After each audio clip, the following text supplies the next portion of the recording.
I'm just going to put a little video together for you as promised. Doing it on the tripod camera, so I'll have to email it over to you, but I'll get it over to you as soon as possible.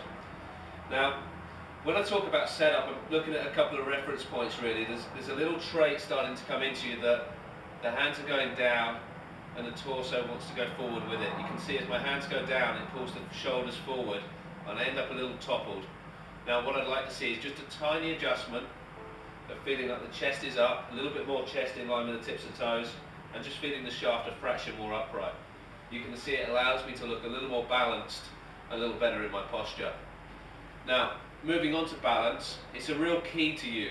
One of the biggest things, I've seen a lot of improvement on the video, but one of the biggest things is this idea of a forward move with the top half.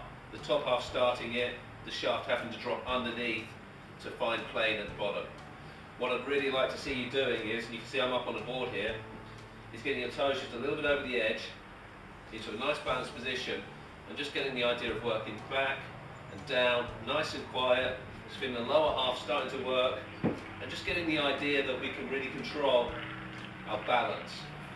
So the sensation of not losing height too much as we change direction.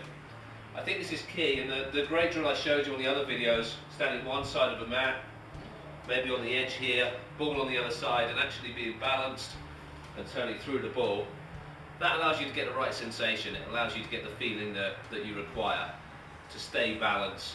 And if you stay balanced, the club will often stay balanced with you, i.e. on plane. Moving on from there, I quite like the short set drill still, so I'm just going to show you a couple of those just to make sure you're clear. So same as we talked about, into a short setting, and from here really trying to get the idea, high amount of reps. You can blend the balance in with this as well if you want to, but just getting it to set a little bit on that right arm. So for me, you can see it gets me laid off, gets me a little bit cupped. For you, this works against your natural traits. So it's a bit of a balancing act with the golfer really. We have traits, so we'll be swayed one way or the other. So some of us will close the face, some of us will get steep, so you need to balance that out with opening the face and creating a more shallow action. And even the best players in the world, it's always a balancing act between those 2 points. So for you, the short set works against your natural traits and allows you just to appreciate a slightly better order to your start of swing, and from here a slightly better set in the second phase. Same again, high amount of reps, as more of these you can do the better.